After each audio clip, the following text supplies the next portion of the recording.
Hi guys, welcome back to another video. आज की video काफ़ी इंटरेस्टिंग होने वाली है, काफ़ी फ़न होने वाली है। बिकॉज मैं आपको ये बताऊंगा कि अगर आपको यूके में एक रोड ट्रिप प्लान करनी है तो किन चीज़ों का आपको ध्यान रखना है, क्या रूल्स आपको पता होने चाहिए, कॉस्ट का एस्टिमेट आपको दूंगा, एंड यूके में ड्राइव करते हुए आपको किन चीज़ों का ख्याल रखना है, क्या क्या रिक्वायरमेंट्स होती हैं डॉक्यूमेंट्स की। तो उन सभी चीज़ों की हम आज की वीडियो में बात करेंगे। बट वीडियो में आगे बढ़ने से पहले बस मैं ये बताना चाहता हूँ कि जो भी लोग अभी करंटली यूके में हैं, स्टूडेंट्स जो ये वीडियो देख रहे हैं, please let me know in the comment section below कि अगर मैं लंदन में आता हूँ तो मेरे को कहाँ कहाँ घूमने जाना चाहिए। Because I am planning to visit London in the coming week. So आपके सजेशन से मेरे को थोड़ा आइडिया मिलेगा कि क्या क्या बेस्ट जगहें हैं जहाँ पे मुझे जाना चाहिए। वैसे तो गूगल पे मैं सर्च कर सकता हूँ, but I would love to hear your thoughts and आपके सजेशंस जो होंगे वो मैं ज़रूर कंसिडर करूँगा। सो अब वीडियो में आगे बढ़ते हैं। तो सबसे पहले तो मैं आपको एक छोटी सी क्लिप दिखाना चाहता हूँ जिसको देख के आपको मोटिवेशन आएगी कि आपको रोड ट्रिप के लिए जाना क्यों चाहिए। ठीक है। सो मैं अपने फ्रेंड्स के साथ स्कॉटलैंड में ही एक रोड ट्रिप के लिए गया था। Right now I am in Edinburgh as you guys know, and I went to Stonehaven जो कि एबरडीन से पहले एक छोटा सा टाउन है। एंड वहाँ से बहुत अच्छा व्यू आता है ओशन का, एंड जो ड्राइव है वहाँ तक की वो भी बहुत सुंदर रास्ता है।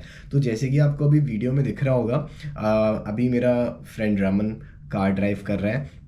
एंड एक तरफ काफ़ी अच्छा हिल्स का व्यू है एंड दूसरी तरफ पूरा ओशन है। एंड ये तो बस एक व्यू है। जब आप ड्राइव पे जाते हो तो बहुत सुंदर सुंदर आपको व्यूज़ देखने को मिलेंगे। फॉर्चुनेटली जिस दिन मैं गया था पूरा सनी डे था, उस दिन कोई बारिश नहीं हुई एंड मौसम भी काफ़ी अच्छा था। तो काफ़ी मज़ा आया हमें ड्राइव में एंड स्टोन हेवन में भी। एक छोटी मैं क्लिप आपको स्टोन हेवन की भी दिखा देता हूँ कि वहाँ पे ओशन का व्यू कैसा आता है। तो बहुत ही सुंदर जगह है वो भी। एंड एक टाइम तो ये आया था कि जब हम वापसी में आ रहे थे, जब रात का टाइम हो गया था, तो एक तरफ से पूरा मून राइज हो चुका था और एक तरफ सनसेट हो रहा था। तो जो स्काई में जो ग्रेडियंट बनता है वो भी बहुत सुंदर था। हाउएवर जो मैं आपको बात बता रहा हूँ ये जनवरी की है, बिकॉज मैं जनवरी में गया था रोड ट्रिप के लिए एंड मैं वीडियो उसकी अब बना रहा हूँ। मेरे को टाइम ही नहीं मिला था, बिकॉज आपको तो पता ही है कि सेकंड सेमेस्टर कितना ज़्यादा हेक्टिक होता है एंड कितने ज़्यादा असाइनमेंट सबमिशंस होते हैं। So finally now I am making a video on it. तो ये तो थोड़ा हो गया ओवरव्यू जिससे आपको मोटिवेशन मिलेगी रोड ट्रिप पर जाने के लिए। बिकॉज आपके भी असाइनमेंट्स अभी खत्म हुए होंगे, बहुत सारे सबमिशंस या तो आपके खत्म होने वाले होंगे या खत्म हो चुके होंगे, जो भी सीन है। जैसे सब कुछ हो जाता है एटलीस्ट एक रोड ट्रिप पे आप ज़रूर जाना। बिकॉज जो आपका इंडियन ड्राइविंग लाइसेंस होता है वो यहाँ पे 12 मंथ्स के लिए वैलिड होता है जैसे ही आप आते हो। तो फॉर एग्जाम्पल आप सेप्टेम्बर में यहाँ पर आए थे, तो अब जो अपकमिंग सेप्टेम्बर है उसके बाद वो ड्राइविंग लाइसेंस शायद काम में नहीं आएगा, क्योंकि 12 मंथ्स के लिए जो मैंने रूल्स पढ़े थे वो वैलिड होता है। तो उसके हिसाब से ये एक परफेक्ट टाइम है डिसर्टेशन से पहले, असाइनमेंट्स के बाद एक रोड ट्रिप प्लान करने का। ठीक है। तो सबसे पहले मैं आपको अपना एक्सपीरियंस बताता हूँ मैंने कैसे जो थी कार की बुकिंग कैसे करी थी। तो एक वेबसाइट है यूरोपकार.com करके, आप गूगल पे सर्च करोगे यूरोप कार, EUROPCAR, तो आपको वेबसाइट मिल जाएगी। काफ़ी ट्रस्टेड वेबसाइट है। इनके जो ऑफिस होते हैं जहाँ से आप कार पिकअप करते हो, वैसे तो आपको वेबसाइट पे पता चल जाएगी कहाँ कहाँ से आप पिकअप कर सकते हो, बट यूजुअली एयरपोर्ट्स पे इनके बड़े बड़े ऑफिसेज होते हैं जहाँ पे पार्किंग में बहुत सारी कार्स होती हैं एंड वहाँ पे आपको जाना पड़ता है अपनी कार लेने। ठीक है। पर बात करते हैं बुकिंग की। तो बुकिंग पहले आपको रिजर्वेशन करानी पड़ती है कार की एंड वो होती है ऑनलाइन। यूरोप कार की वेबसाइट पे जाओगे, बहुत ही यूज़र फ्रेंडली वेबसाइट है। बस वहाँ पे आपको डिटेल्स फिल करनी है, किन किन डेट्स पे आप जा रहे हो, कितने लोग हो आप, क्या आपकी एज है। बाय द वे अगर आपकी एज 25 ईयर्स से कम की है तो आपको यंग ड्राइवर चार्ज देना पड़ेगा, जिसकी बात हम बाद में करेंगे जब हम कॉस्ट का ब्रेकअप समझेंगे। तो वेबसाइट पे जाते हो, अपना सारी डिटेल्स डालो, किस दिन चाहिए आपको, किस टाइम के लिए चाहिए आपको। तो सर्च रिजल्ट्स में आपको कार आ जाएंगी। अब सर्च रिजल्ट्स में जब आप कार्स को देखोगे तो वहाँ पे आपके पास दो ऑप्शन आएंगे, या तो आप ऑनलाइन पेमेंट कर सकते हो या फिर आप बाद में पे कर सकते हो। ऑनलाइन पेमेंट करना थोड़ा सस्ता रहता है एंड आई वुड सजेस्ट कि रोड ट्रिप जिस दिन आपको जाना है उससे 2-3 हफ्ते पहले की कार की बुकिंग कराना, ताकि आपको सस्ते में पड़ जाए। बिकॉज आप थोड़ा पहले कराते हो जाने के दिन से तो महंगी पड़ती है, वेराज अगर आप पहले से करा के रख लेते हो तो सस्ती पड़ती है। ठीक है। अगर आप थोड़े स्केप्टिकल हो, फर्स्ट टाइम जा रहे हो, तो ऑनलाइन पेमेंट नहीं करो। ऑल तो थोड़ा सा आपको एक्सपेंसिव पड़ेगा, बट आप वहाँ पे जाके पेमेंट कर सकते हो। So don't worry about that. ठीक है। तो एक बार आपने वेबसाइट पे अपना रिजर्वेशन कर लिया कार का, तो अब आपको जो आपने टाइमिंग डाली है वेबसाइट पे उसके हिसाब से यूरोप कार के सेंटर में जाना होगा। मैं गया था एयरपोर्ट वाले सेंटर में। तो जब आप गूगल मैप्स पे या तो आप बस से जाओगे या कैब लेके जाओगे, हम 5 लोग थे तो हमने कैब करा ली थी, जो कि हमने शेयर कर ली थी। तो हमने बड़ी कैब कराई थी, बट हमने लोकेशन डाल दी एयरपोर्ट की। तो जो ड्राइवर था उसने हमें एयरपोर्ट टर्मिनल पे छोड़ दिया, जहाँ पे यूजुअली लोग फ्लाइट के लिए जाते हैं, बट वो सही एड्रेस नहीं था। तो जो आप लोकेशन डालोगे यूरोप कार का, जो गूगल मैप्स पे जो आपको एड्रेस दिखेगा वो डालना कैब में, ताकि आपको वो वहाँ पे लेके जाए जहाँ पे एयरपोर्ट में उनका ऑफिस होता है, क्योंकि एयरपोर्ट बहुत बड़ा होता है, राइट। अब कैब ड्राइवर को क्या पता कि आपको कहाँ पे जाना है, वो तो आप जो लोकेशन डालोगे वहाँ पे छोड़ देगा। बट हमारा कैब ड्राइवर काफ़ी अच्छा था, उसने हमें दोबारा बिठाया एंड यूरोप कार के ऑफिस तक छोड़ दिया विदाउट चार्जिंग अस एनीथिंग। तो अब आपको बताता हूँ कि जब आप वहाँ पे ऑफिस में जाते हो तो वहाँ पे क्या क्या होता है। तो सबसे पहले तो आप यूरोप कार के ऑफिस में एंटर करोगे, वहाँ पे लोग बैठे होंगे आपके सामने, उनके पास जाओ, ये बोलो आपने रिजर्वेशन कराई है, एंड आपको वो मांगेंगे आपके डॉक्यूमेंट्स, आपका लाइसेंस मांगेंगे, आपका बीआरपी वगैरह मांग सकते हैं। तो वो सब रेडी रखना, अपना लाइसेंस की फिजिकल कॉपी, इंडियन जो ड्राइविंग लाइसेंस है उसकी फिजिकल कॉपी अपने साथ लेके जाना, एंड वो काम करेगा। ऐसी ज़रूरत नहीं है कि आपको कोई स्पेशल लाइसेंस चाहिए होगा इस प्रोसेस के लिए। वहाँ पे जाओगे, वो सब आपको बता देंगे, फिर आपको ऑप्शंस भी देंगे कि आपको कार अपग्रेड करानी है नहीं करानी, वो आपके ऊपर है, आपको करानी है नहीं करानी। आई वुड सजेस्ट कि अगर आप फर्स्ट टाइम यहाँ पे ड्राइव कर रहे हो तो आप ऑटोमेटिक कार लो, बिकॉज उसमें आपको गियर बॉक्स पे ध्यान देने की ज़रूरत नहीं पड़ेगी, because first time if you are driving और यहाँ पे आपको रोड के रूल्स वगैरह नहीं पता, तो इम्पॉर्टेंट है कि आप सड़क पे ज़्यादा ध्यान दो। एंड यहाँ पे एरिया भी थोड़ा हिली होता है, राइट। तो फर्स्ट टाइम आप इतने टाइम के बाद ड्राइव कर रहे हो, अब पीछे कार्स हैं, सपोज आप ब्रेक मार के गाड़ी को रखा हुआ है, अब आपको आगे जाना है और स्लोप वाला एरिया है, गाड़ी पीछे जा रही है, तो कुछ भी हो सकता है।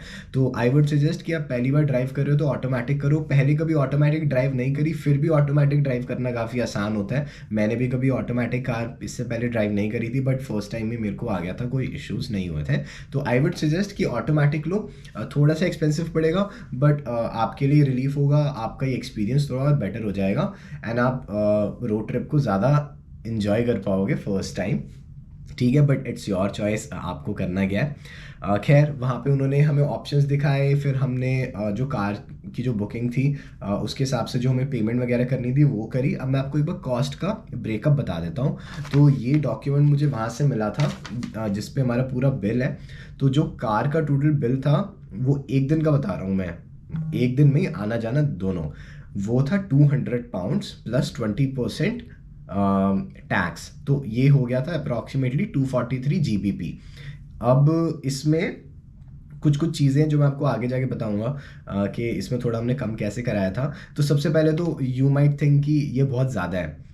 अब हमारी भी जो बुकिंग थी, मैंने लाइफ में पहली बार करी थी, तो मेरे को भी सारे ऑप्शंस तो अभी भी नहीं पता है। तो लेकिन जो एक ऑप्शन पता है वो मैं आपके साथ बता रहा हूँ, यूरोप कार। क्या पता आपको और सस्ते ऑप्शंस भी मिल जाएं बाहर, बट मेरी रिसर्च के हिसाब से जो फर्स्ट टाइम मेरे को अफोर्डेबल ऑप्शन और रिलायबल ऑप्शन मिला तो यूरोप कार ही था। By the way, this is not any paid promotion, ठीक है, मैं अपना एक्सपीरियंस शेयर कर रहा हूँ। तो जो £240 की जो बुकिंग थी, इसमें होता क्या है कि जो आपको फ्यूल टैंक होता है उसके हमने दिए थे £66, एंड वो फुल फ्यूल टैंक होता है। तो होता क्या है, अगर आपने हाफ यूज़ करा है ना, तो आप क्या करो, वापसी में आते आते फ्यूल टैंक को दोबारा फुल करा दो, एंड फिर आपके जो फ्यूल टैंक के पैसे थे वो फुली रिफंड हो जाएंगे, जो आपने £66 स्टार्टिंग में पे करे थे।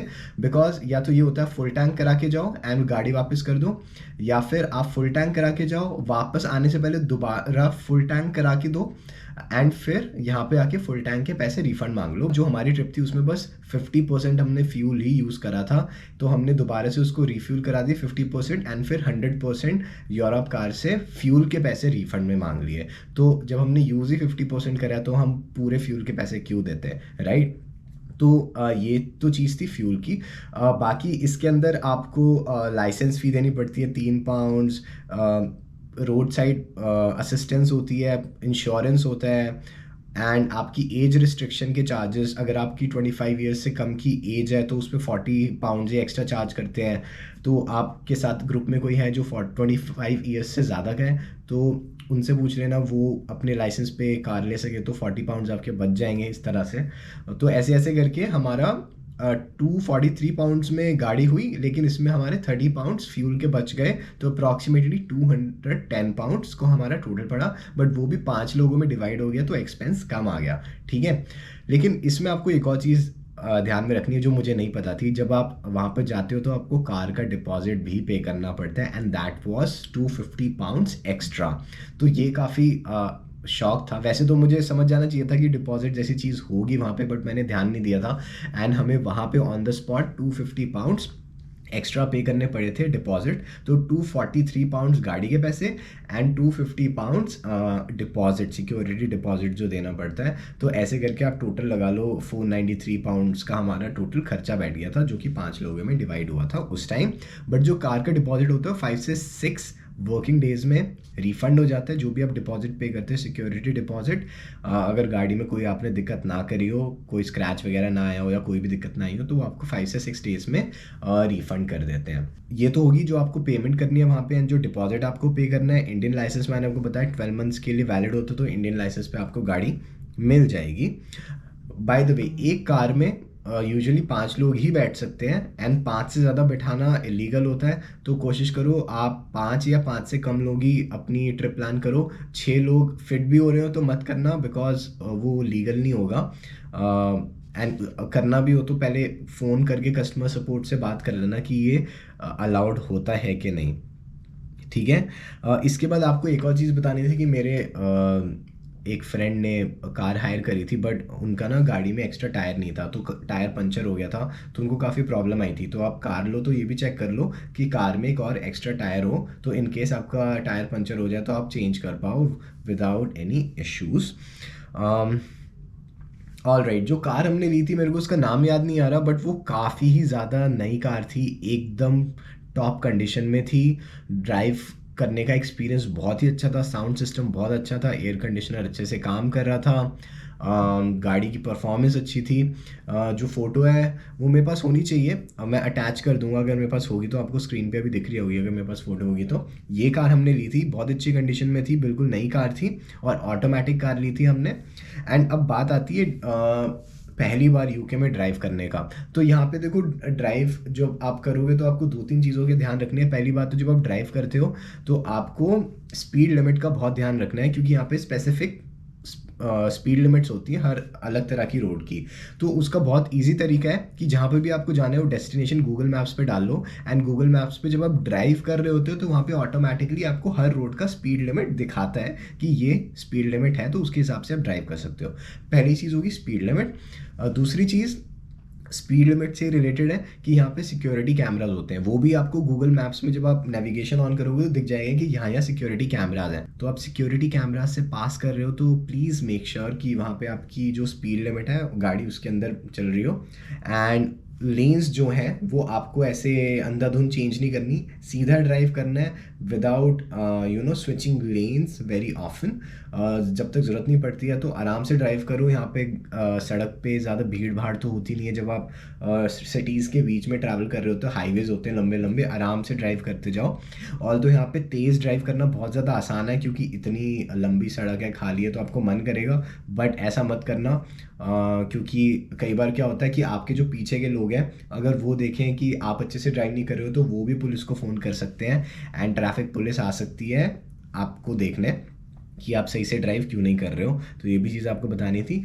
तीसरी चीज़ ये थी कि जब आप कार चलाते हो तो जैसे इंडिया में होते हैं ना राउंड अबाउट, गोल चक्कर जिसे हम कहते हैं, तो वो तो पूरा ऐसे कंक्रीट का गोल चक्कर बना होता है ना, आपको गोल चक्कर लेना पड़ता है। अब यहाँ पे क्या होता है, जो गोल चक्कर होता है ना वो सड़क पे बस पेंट से ड्रॉ कर दिया होता है, तो उसमें आपको दिखता नहीं है, आपको तो लगेगा कि सड़क है, आप सीधा उसको क्रॉस कर दोगे, बट वो राउंड अबाउट होता है। तो इस चीज़ का भी ध्यान रखना कि जो राउंड अबाउट होते हैं वो सड़क पे से ड्रॉ हुए होते हैं, एंड गूगल मैप से आपको दिख जाएगा। तो राउंड अबाउट हो तो उसके हिसाब से कार क्या कहते हैं ड्राइव करना, उसको पूरा ऐसे घुमा के जैसे होता है उसके ऊपर से मत चढ़ा देना। तो इसका भी आपको ध्यान रखना है राउंड अबाउट्स का। इसके बाद फॉर एग्जांपल आपने जब कार हायर करी थी आपने उनको पैसे दिए थे फुल टैंक के, राइट, बट वापसी में आते आते बस आपने 50% यूज़ करा। तो जैसे मैंने आपको बताया था, कोई नियरेस्ट जो पेट्रोल पंप है वहाँ पे जाके आपको रिफ्यूल कराना है एंड वहाँ पे गाड़ी देने से पहले आपको बता देना है कि आप टैंक फुल करा के दे रहे हो एंड जो यूरोप कार को पूरे पैसे दिए थे फुल टैंक के वो वापस ले लेने हैं, ठीक है। अब आप बोलोगे कि पेट्रोल पंप पे जाते हैं तो पेट्रोल कैसे भरवाते हैं, तो यहाँ पे ना पेट्रोल खुद भरना होता है।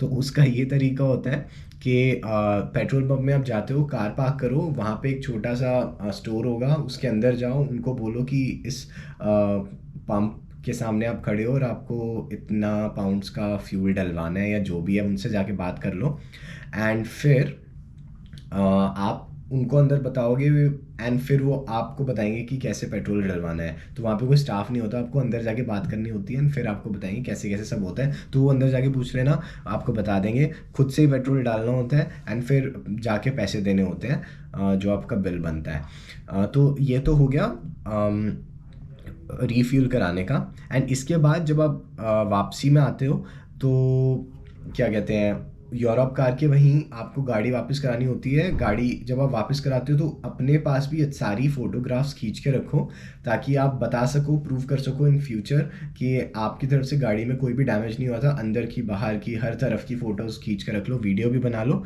एंड उनको भी बोलो कि आपके सामने इंस्पेक्शन करें and ask them to make sure कि वो आपके सामने ही देख लें कि गाड़ी में कोई दिक्कत नहीं है।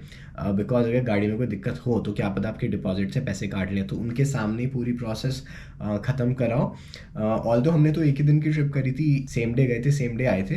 तो अगर आप भी एक दिन की ट्रिप करना चाहते हो तो कोशिश करो कि दिन में जल्दी जल्दी निकल लो ताकि आप जल्दी पहुंच के ज़्यादा टाइम बाहर स्पेंड कर पाओ एंड फिर टाइम से वापस भी आ पाओ। तो यही थी मेरी पूरी जर्नी, मेरी पूरी बैक स्टोरी, मैंने कैसे अपनी रोड ट्रिप प्लान करी थी। एंड आई होप जो मैंने आपको क्लिप्स दिखाई थी वीडियो की स्टार्टिंग में उससे आपको थोड़ी मोटिवेशन मिली हो कि हाँ रोड ट्रिप पे जाना चाहिए। आप इतनी सुंदर जगह आए हो, आपने इतनी पढ़ाई करी है, मेहनत करी है, तो आपको भी थोड़ा ब्रेक मिलना चाहिए बीच में। तो जाओ रोड ट्रिप पे डिसर्टेशन पीरियड स्टार्ट होने से पहले। And in the coming days I will be going to London. So जैसे मैंने बोला था कि लंदन के लिए कोई सजेशंस आप दे सकते हो तो प्लीज़ मुझे कमेंट सेक्शन में दो। All the best guys, this is all from my side, take care, bye.